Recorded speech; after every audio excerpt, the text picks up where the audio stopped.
폭행을 일으킨 내란 혐의로 지금 조사하고 있죠. 그 혐의를 두고 조사하고 있는 것으로 알고 있습니다. 네. 우리 장관님 최고의 법률가시잖아요.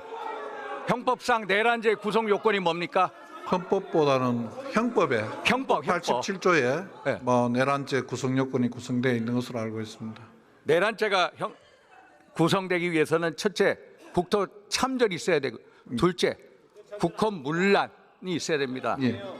국토 참전 어떻게 생각하십니까? 이번에는 그 상황은 아니라고 생각합니다.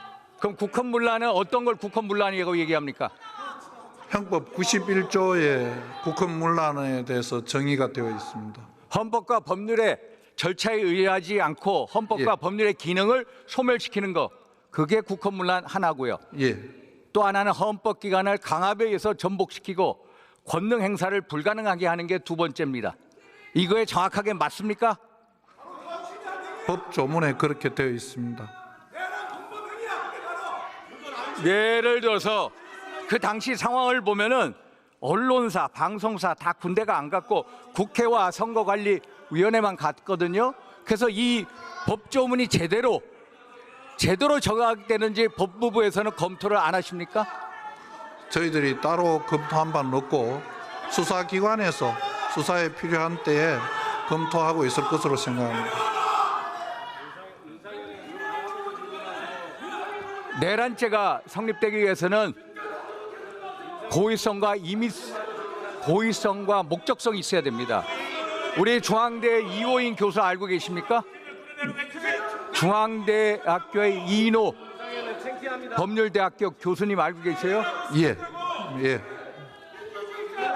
이인호 교수님 알고 계시죠? 개인적으로는 모르지만은 그런 교수님이 계시다는 걸 알고 있습니다. 이인호 교수의 주장에 따르면은 대통령의 설사 직무 판단에 있어서 위헌 행위를 할지라도 처벌할 수 없다라고 주장하고 있는 거 아십니까?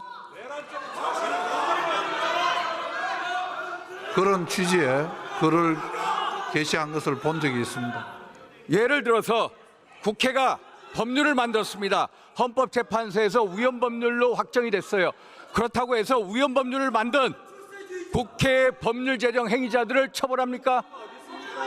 거기에 반드시 국회가- 처벌되지 않는다는 국회가 다른 의견도 탄핵 있는 것으로 알고 있습니다. 국회가 부당한 탄핵 소추했습니다. 헌재에서 기각됐어요. 국회를 처벌합니까? 그러지는 않는 것으로 이게 이인호 교수의 주장입니다. 한번 법률적 검토를 해주십시오. 저희들이 살펴보겠습니다. 김대중 대통령 아시다시피 2000년도 6.25 여기서도 무슨 소리인지 잘 안 들립니다. 좀 4억 5천만 들어봅시다. 달러의 돈을 북한에 송금했습니다. 알고 계시죠? 문제가 된 적이 있는 것으로 알고 있습니다. 이거를 처벌하지 않았습니다. 이유가 뭡니까? 통치 행위라고 판단한 것으로 알고 있습니다. 통치행위라고 해서 처벌 안 했습니다.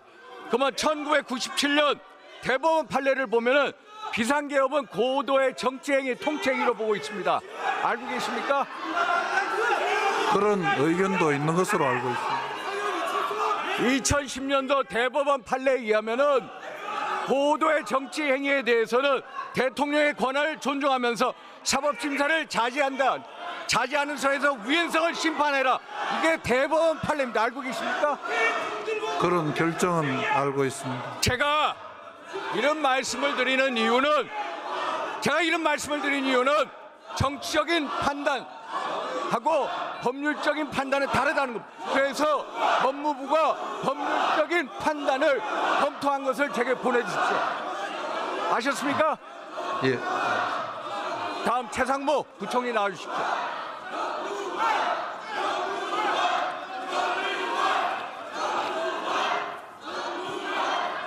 자, 조용히 하시죠. 조용히 하시죠.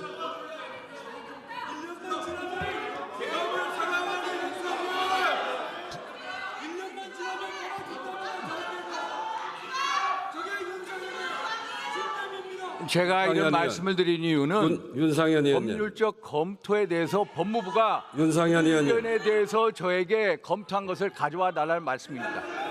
윤상현 의원님. 대통령의 명예에 의해서 군대가 국회에 총을 들고 들어왔습니다. 예.